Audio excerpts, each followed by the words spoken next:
సర్వోన్నతుడైన దేవాది దేవునికి మొట్టమొదటిగా కృతజ్ఞతాస్తుతులు చెల్లిస్తూ వాక్యమే జవాబు అనే ఈ వాక్య ప్రశ్నోత్తరాల కార్యక్రమానికి మరొకసారి మీకు స్వాగతాన్ని తెలియపరుస్తూ మీ అందరికీ క్రీస్తు ప్రభునామున శుభవందనాలు తెలియపరుచున్నాం.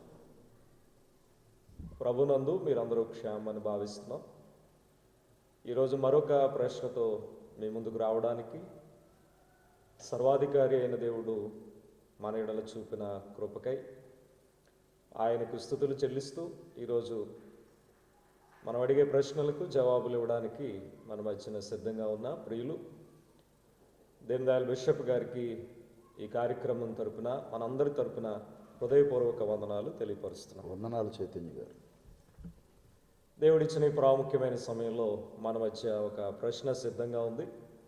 ఈ ప్రశ్న ద్వారా మరిన్ని వాక్య సంబంధమైన విషయాలు ప్రియుల ద్వారా మనం నేర్చుకుందాం. నేటి క్రైస్తవ సమాజంలో ఉన్న కొన్ని ప్రశ్నలను మేము సమకూర్చి మీ మధ్య ఉంచడానికి మేము ఎంతగానో ఇష్టపడుతున్నాం. అందులో భాగంగా మరి ఈరోజు ప్రశ్నగా ఆది కాలం అనేటటువంటిది పరిశుద్ధ బైబిల్ గ్రంథంలో మనం చూస్తున్నాం.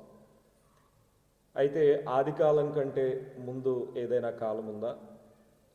ఆ కాలమును గూర్చిన వివరణ మా వీక్షకులకు మీరు అందించాలని కోరుతూ ఉన్నాం. చాలా సంతోషం. మా ప్రియులు మరి చైతన్య గారికి ఈ ప్రశ్న అడిగినందుకు ప్రత్యేక వందనాలు మీ తరఫున. అలాగే వాక్యమే జవాబు అనే కార్యక్రమానికి వీక్షకులుగా ఉన్న మీ అందరికీ కూడా క్రీస్తు ప్రభు పేరట మా హృదయపూర్వక ధన్యవాదాలు. మీ ఎంకరేజ్మెంట్ ద్వారా మేము ఇంకా ఎన్నో వీడియోలు, ఎన్నో ప్రశ్నలకు జవాబులు మేము అందించడానికి సిద్ధంగా ఉన్నాం. మరి అందులో భాగంగా మరి ఇప్పుడు ఈ వేయబడిన ప్రశ్న ఏదైతే ఉందో, బైబిలు మొదటి వాక్యములోనే ఆది అనే పదం మనం చూడగలం. ఆది అనే పదాన్ని బైబిల్ మొదటి వాక్యంలోనే కనబడుతుంది కదా. ఆదికి ముందు కాలం ఏమైనా ఉందా? ఉంటే దాని గురించిన వివరణ దయచేసి ఇవ్వగలరని ప్రియులు చైతన్య గారు మరి ఈరోజు మీ తరఫున మమ్మల్ని నన్ను అడగటం జరిగింది. ఈ ప్రోగ్రాంలో మనకున్న సమయం తక్కువ గనక ఎక్కువ విషయాలు మేము ముందుకు తేవటానికి కొన్ని ప్రత్యేక శ్రద్ధ తీసుకుని కొన్ని ప్రాముఖ్యమైనటువంటి సంగతులను మేము ముందుకు తెస్తున్నాను. దయచేసి గమనిద్దాం. ఆది కాలము అనేది మనం బైబిల్ చూస్తున్నాం. That is beginning. అంటే బిగినింగ్ అనే మాట వాడబడింది. అదే హీబ్రూలో బెరసిత్ అనే మాట వాడబడింది. ఆది అనే మాటకి బెరసిత్ అనే మాట వాడబడింది. బెరసిత్ అనే మాటలో అర్థం ఉంది. ఆరంభ బిందువు అని అర్థం. ఆరంభ బిందువు అంటే ఈ జగత్తుకి కానీ, ఈ ప్రపంచానికి కానీ, కాలానికి కానీ ఆరంభమైన బిందువు ఏదైతే ఉందో అది బెరసిత్ అనే మాట హీబ్రూలో తెలియచేయబడింది. అలాగే గ్రీకులకు వచ్చేటప్పటికి ఆర్కే అనే మాట వాడబడింది. ఈ ఆర్కే అనే మాట గ్రీకులో ఆదియందు వాక్యముండెను యోహాను 1:1 ఆర్కే అనే మాట వాడబడింది. ఇక్కడ ఒక విషయాన్ని మనం గమనించాలి. కాలం మొన్న మరొక వీడియో పెట్టాం. దానిలో కాలానికి మరి అంటే భూ సంబంధమైన కాలం, ప్రకృతి సంబంధమైన కాలం, ఆత్మ సంబంధమైన కాలం, ఈ విధంగా కొన్ని వ్యవస్థలను గురించి నేను మాట్లాడడం జరిగింది దీని ముందు వీడియోలో. అయితే ఇక్కడ ఒక విషయాన్ని గమనించాలి. సృష్టి ఆరంభంలోనే కాలం ప్రారంభమైంది. ఆ కాలం లెక్కించదగిన కాలం కాదు. అందుకనే అది యూనివర్స్కి సంబంధించిన కాలం. అందుకనే శాస్త్రవేత్తలు ఈ సృష్టి ఆరంభమై బిలియన్ ఇయర్స్ అయిందని చెబుతున్నారు. దానికి ప్రధాన కారణం ఆ ఆరంభ కాలానికి లెక్కించదగిన కాలం కాదు. అయితే లెక్కించదగిన కాలం ఎప్పుడు వచ్చింది అని అంటే, భూమి నిర్మాణం అయిన తర్వాత 4వ రోజున, అంటే ఆది కాండంలో మనం చదివితే 4వ రోజు నిర్మాణం అయింది భూమి, సూర్యుడు, చంద్రుడు. అది లెక్కించదగిన కాలం. అందుకని వాటిని మనం లెక్కలు పెడుతున్నాం. యూనివర్స్ లెక్కలు అవి మనకు సంబంధించినవి కావు. అందుకని లెక్కించదగిన కాలం 4వ రోజు నుంచి స్టార్ట్ అయింది. లెక్కించదగని కాలం సృష్టి ఆరంభంలోనే ప్రారంభమైంది. ఆ దగని కాలంలో దేవుడు సృష్టిని ప్రారంభించాడు. అదే ఆరంభ బిందువు. That is the beginning spot. ఈ బిగినింగ్ స్పాట్ అనేది కేవలం సృష్టిని గూర్చి, మన కళ్ళ ముందు కనబడుతున్న వ్యవస్థను గూర్చి ఆరంభం ఎప్పుడన్నది చెప్పదగింది. అయితే దేవునికి ఆరంభం ఉంటుందా అనంటే, దేవుడు కాలాన్ని సృష్టించాడు కానీ ఆయన కాలములో లేడు. అది గమనించాలి. దేవుడు కాలాన్ని సృష్టించాడు, బట్ ఆయన కాలములో లేడు. ఆయన కాలానికి వెలుపల ఉన్నాడు. సృష్టి కాలములో ఉంది. నిర్మాణం అంతా, దేవుడు చేసిన సృష్టి అంతా కాలములో ఉంది. ఆయన కాలానికి వెలుపల ఉన్నాడు. ఇక్కడ ఇంకా లోతుగా గమనించాలి. కాలములో ఉన్నదేమో ఆరంభం ఉంటుంది, అంతం ఉంటుంది. కాలములో లేని దానికి ఆరంభము లేదు, అంతము లేదు. కాలములో ఉన్న వ్యవస్థ సృష్టి, కాలములో లేని వ్యవస్థ దేవుడు, దైవత్వం. దైవత్వానికి కాలములో లేని వ్యవస్థ అది. సృష్టి కాలములో ఉన్న వ్యవస్థ. అందుకనే సృష్టిలో నిత్యత్వం లేదు, ఎటర్నల్ లైఫ్ లేదు. కానీ కాలానికి ముందు ఎటర్నల్ లైఫ్ ఉంది. There is eternal life. దాన్ని ఏమన్నారంటే అనాది కాలము అని సంబోధించారు. అనాది కాలము అంటే హీబ్రూలో ఓలం అనే మాట వాడబడింది. అంటే ఆరంభము లేని స్థితి. అదే మాటను గ్రీకులో ఇయాన్ అనే మాట వాడబడింది. అంటే ఆరంభము లేని స్థితి. ఈ రెండిటిని వ్యత్యాసాన్ని కనుక మనం చూస్తే, దేవుడు కాలాన్ని సృష్టించాడు, కాలములోనికి సమస్త వ్యవస్థలను పట్టుకొచ్చి పెట్టాడు.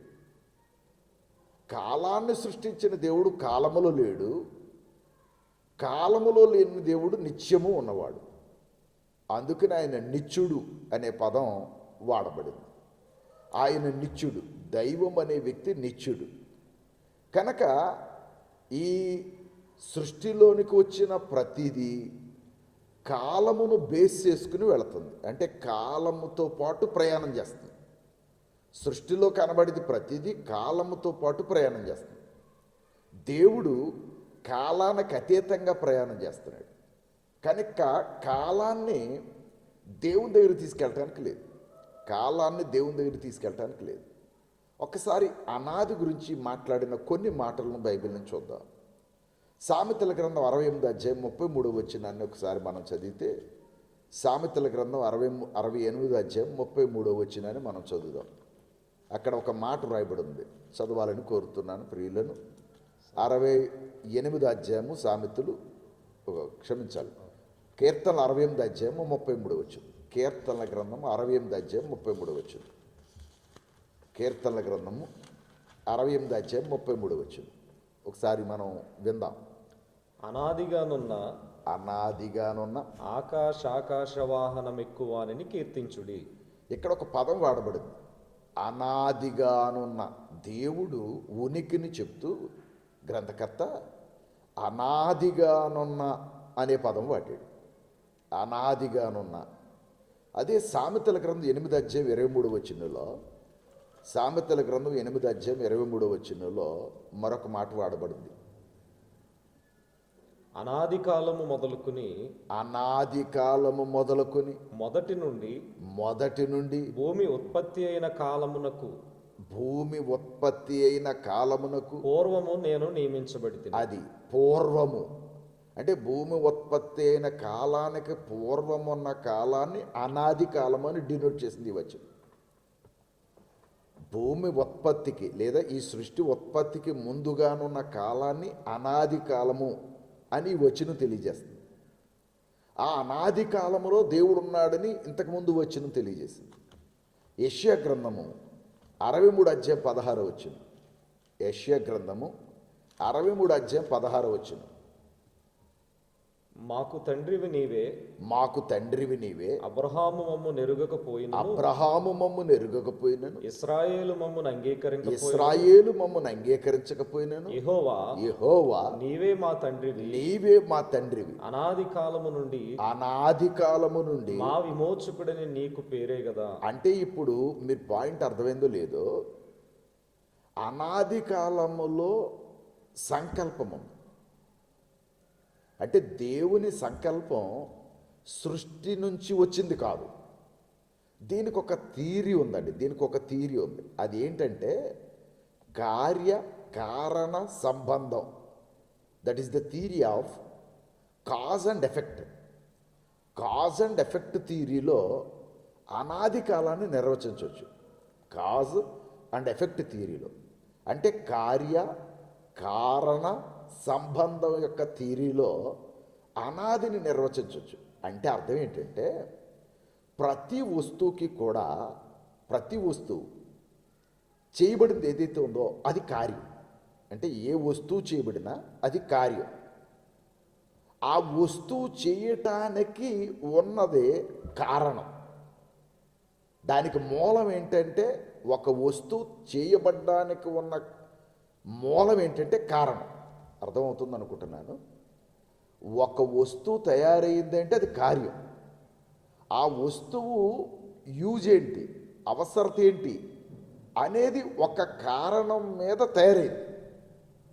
అది దానికి మూలం ఏది? ఈ వస్తువుకి కారణం మూలం. కారణం వల్ల కార్యం జరిగింది. ఏ వస్తువునైనా మరి చూడండి, ప్రతి వస్తువుకి ఇప్పుడు ఈవెన్ ఉదాహరణకు సెల్ ఫోన్, ఇది ఒక కార్యం.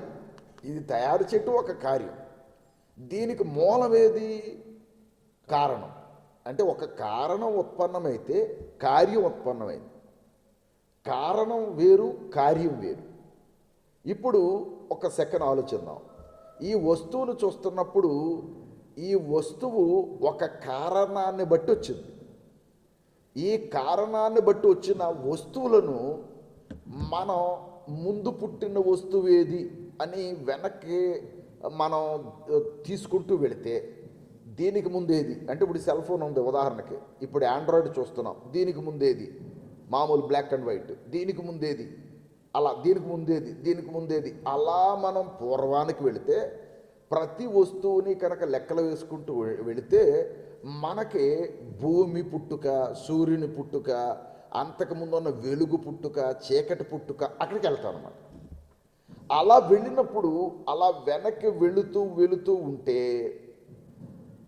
మనం ఇలా వెనక్కి వెళుతూ ఉంటే దీనివల్ల పుట్టకుండా తనంతట తానే ఉండే ఒక మొదటి కారణం ఉండాలి. అంటే ఈ వస్తువుల్లో ఏది పుట్టకుండా తనంతట తానే ఉండే ఒక ఎగ్జిస్టెన్స్డ్ కారణం, రీజన్ ఒకటి ఉండాలి. రీజన్ ఒకటి ఉండాలి. ఆ ఎగ్జిస్టెన్స్ రీజన్ ఏదైతే ఉందో అంటే ఏదీ లేనప్పుడు మీరు గమనించాలి, వస్తువుకు ముందు కారణం ఉంది. అలాగే ఈ సృష్టిలో ఏది లేనప్పుడు ఉన్నటువంటి కారణం ఏదైతే ఉందో ఆ కారణమే అనాదిలో ఉన్నదే. That is the reason, pre existence of బిగినింగ్కి ముందున్నటువంటి కాలం ఏదైతే ఉందో అది అనాది. ఆ అనాదిలో కూడా కారణం ఉండొచ్చు, గుర్తుపెట్టుకోవాలి. కార్యం లేదు. అనాదిలో కారణం ఉండొచ్చు, కార్యం లేదు. కార్యం బిగినింగ్తో ప్రారంభమైంది. కారణానికి దెర్ ఈజ్ నో బిగినింగ్. కారణం దేవునితో ప్రారంభమైంది. కార్యం సృష్టితో ప్రారంభమైంది. కారణం అనేది అందుకనే ఇప్పుడు ఇందాక వచ్చిన చదివాం. ఇప్పుడు అనాది కాలం నుండి మా విమోచకుడవు నీవే అనే మాట చదివాం, యెషయా ప్రవచించిన మాట.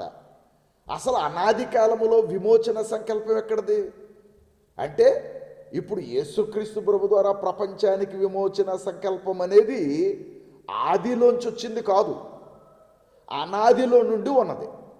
అంటే ఈ ప్లాన్ ఆఫ్ యాక్షన్ అనాదిలో నుంచి దేవుని దగ్గర ఉన్నది. అది ఈ ప్లాన్ ఆఫ్ యాక్షన్ నిజ రూపం దాల్చాలి అంటే కొన్ని వస్తువులు అవసరమైనవి దేవునికి.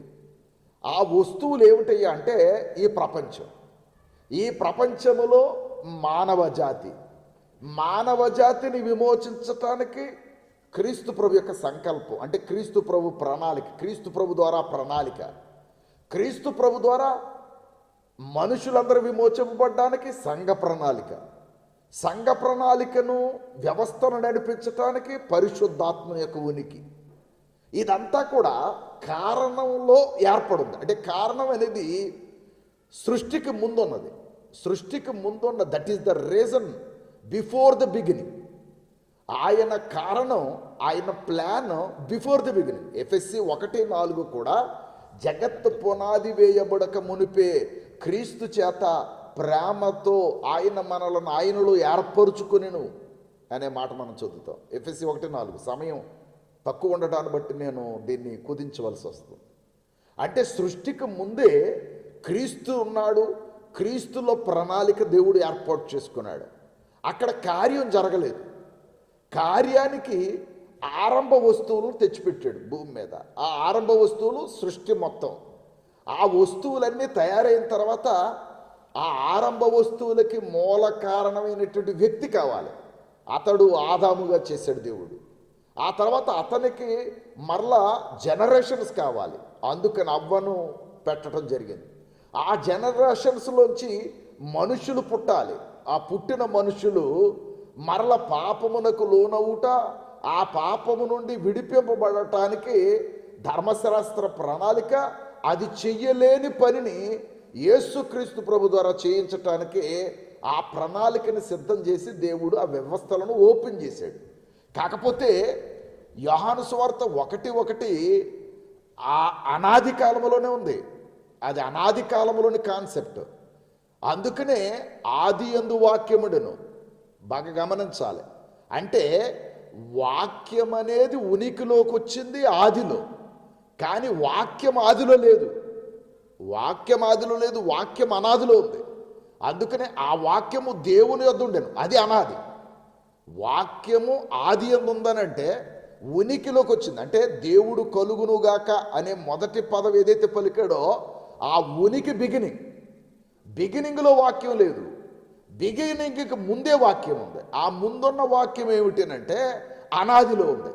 అందుకనే ఆది యందు వాక్యముడను, వాక్యము దేవుని యొద్దను. వాక్యం ఎప్పటి నుంచి ఉంది? దేవుడు ఎప్పటి నుంచి ఉన్నాడో అప్పటి నుంచి ఉంది. దేవునికి బిగినింగ్ ఉందా? లేదు. అనాది అనేది అదే, సర్టెనిటీ లేనిది, అన్సర్టెన్. అంటే అక్కడ ఎంతకాలము ఏంటి, యుగాలు. There is no time bound, అక్కడ ఏమీ లేదు.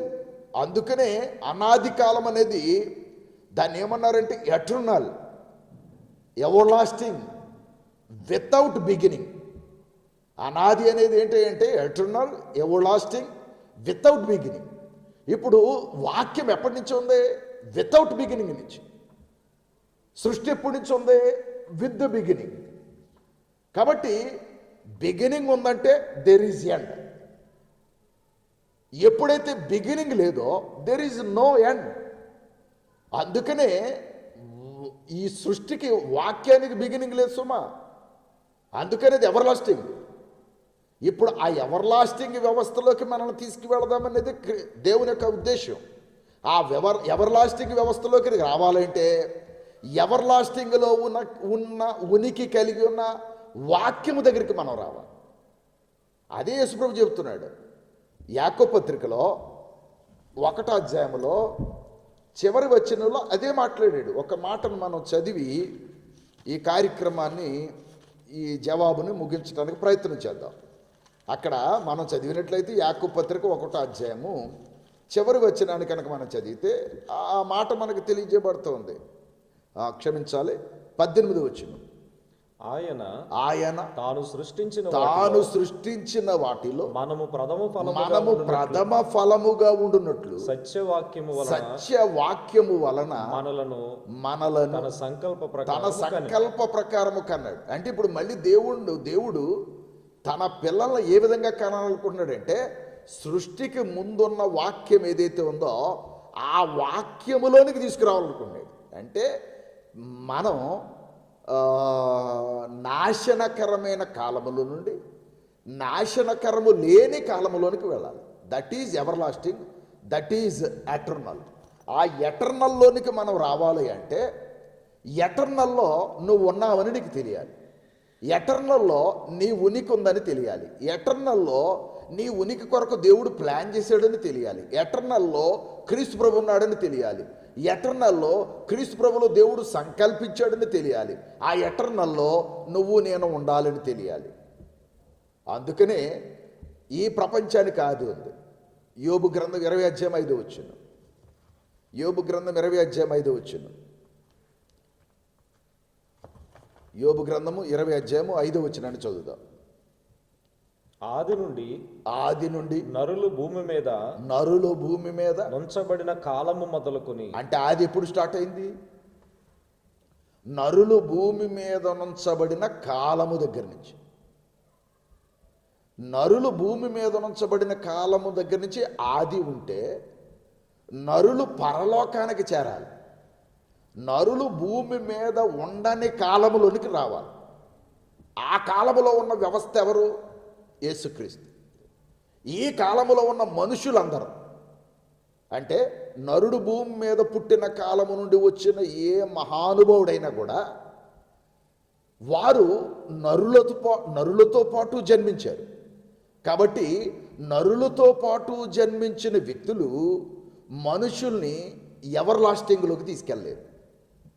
ఎవర్ లాస్టింగ్లో ఎవరైతే ఉన్నాడో ఆయన భూమి మీదకి వచ్చి మనల్ని ఎవర్ లాస్టింగ్ అంటే నిత్యత్వంలోకి తీసుకెళ్తున్నాడు. ఎందుకంటే ఆయన ముందున్నవాడు, సమయానికి కాలానికి ముందున్నవాడు, అనాదిలో ఉన్నవాడు. ఆ అనాదిలో ఉన్నవాడే మనల్ని తీసుకుని వెళ్ళగలడు. అందుకనే యోహాను సువార్త 14:6లో నేనే మార్గము, నేనే సత్యము, నేనే జీవము, నా ద్వారా తప్ప ఎవడు తండ్రి యొద్దకు చేరలేడంటే ఆ ఎవర్ లాస్టింగ్ పీరియడ్లోకి మీరు ఎవరు రాలేరని చెప్పాడు. That is everlasting. ఈ సృష్టి క్రమాన్ని ఉత్పన్నం చేసింది ఏదైతే ఉందో that is the beginning, there is ending also. But everlasting without beginning, without ending. Where you are, we are, should know. Please accept what is truth. Thank you. విన్నందుకు ధన్యవాదాలు, గ్రహించినందుకు ధన్యవాదాలు, మీరు మమ్మల్ని ఎంకరేజ్ చేస్తున్నందుకు ధన్యవాదాలు. థ్యాంక్ యూ నాన్న, మీకు మా ప్రత్యేక వందనాలు.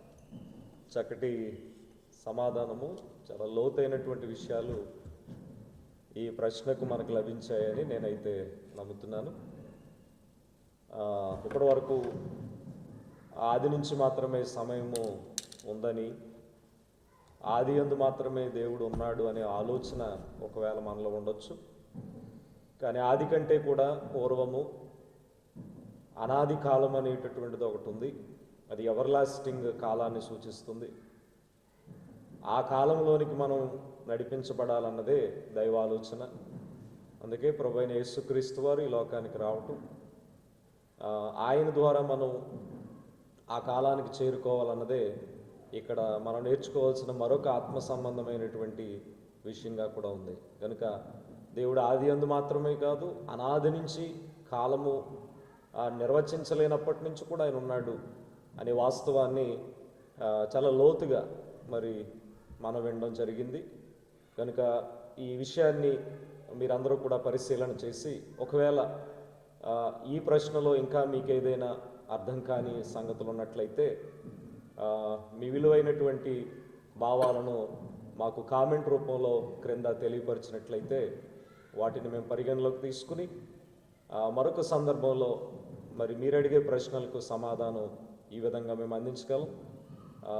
మరి ఈ సమయంలో చక్కటి సమాధానం ఇచ్చిన ప్రియులు దేవదయాల్ బిషప్ గారికి వాక్యమే జవాబు అనే కార్యక్రమం తరపున వారికి ప్రత్యేక వందనాలు తెలియపరుస్తూ మరి ప్రేమతో మమ్మలను మరి బలపరుస్తున్నటువంటి మీ ప్రార్థనలను బట్టి కూడా మేము ఆనందిస్తూ మరొక ప్రశ్నతో మేము ముందుకు వస్తాం. అంతవరకు దేవుని కృప, దేవుని సహాయము మీకు లభించాలని ఆశిస్తూ మీ అందరికీ వందనాలు తెలియపరుస్తూ సెలవు తీసుకుంటాం.